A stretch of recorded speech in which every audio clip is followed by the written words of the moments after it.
Hi, this is Barış Tezcan from Northeastern University. On behalf of our team, I wanted to record an introduction for our video. Our project is called Disrupting Sex Trading Recruitment Using Community-Based Resources. In our research, we aim to understand how we can model sex trafficking recruitment process, so we can better disrupt it by using community resources. We followed a transdisciplinary approach during this project, and worked together with the Survivor Advisory Group. The following animation will show you how sex trading recruitment is a problem of vulnerabilities, and can be captured with a system model such as Markov chains. Let's start by introducing you to Reagan. Reagan has a life many would consider normal, with little risk of being trafficked. But as Reagan progresses through life, things start to change after coming out as queer to their parents. They worry a lot about anti-transgender legislation and hatred they see online and on TV. They begin to experience mental health and substance use issues because they feel like their family no longer accepts them, and their peers begin to bully them at school.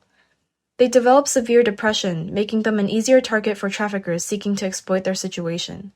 The false promises of love, acceptance, and security a trafficker offers lures Reagan into sex trafficking.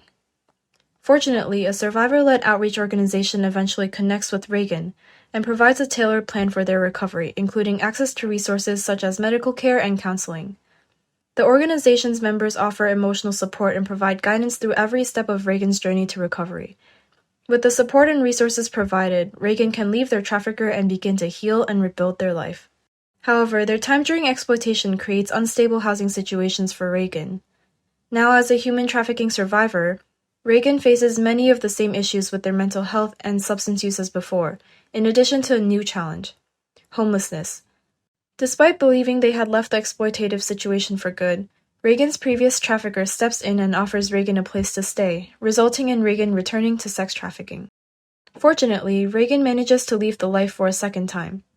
This time, they manage to find stable housing through the survivor-led outreach organization's housing program. However, they remain in a similar state of vulnerability to before their first trafficking experience due to their ongoing struggles with mental health and substance use. But now, with the help of a support system, more stable housing, and coping strategies they developed, Reagan begins to address some of their mental health and substance use problems. At last, they can continue their path to lowering their vulnerability.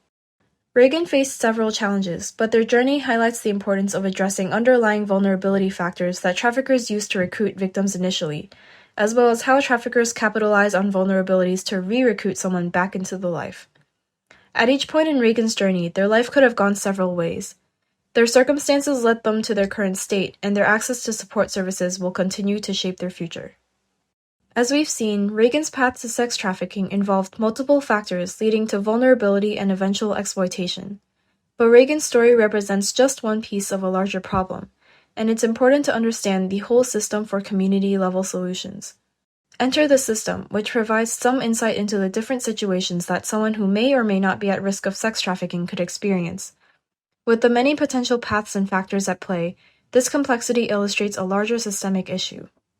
Here, we see a diverse group of people who live in high states of vulnerability, each with their own unique experiences and trajectories.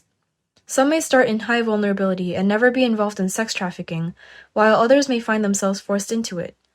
Still, others may move in different directions, finding themselves in lower vulnerability situations or seeking help from institutions.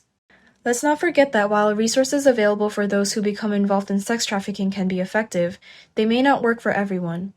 Many individuals in vulnerable situations may not have access to the support they need, or they may face barriers to accessing services. We must also remember that even those with vulnerabilities who are never trafficked still need our support and care. The previous animation illustrated how individuals might have different paths, yet there would be benefits in systems thinking in these kinds of problems. To summarize our work, we have created a system model to represent this process. Even the states and transitions themselves without parameter estimation can be used as a tool to learn or visualize the problem. We have used both quantitative prevalence data and expert estimates to learn the transition probabilities. With these probabilities, we're able to have discussions around system measures such as likelihoods of being trafficked under certain vulnerabilities. We believe this can be a potential framework to assess which additional resources decision makers should invest in our communities. On behalf of our team, I would like to thank National Institute of Justice and our Survivor Advisory Board members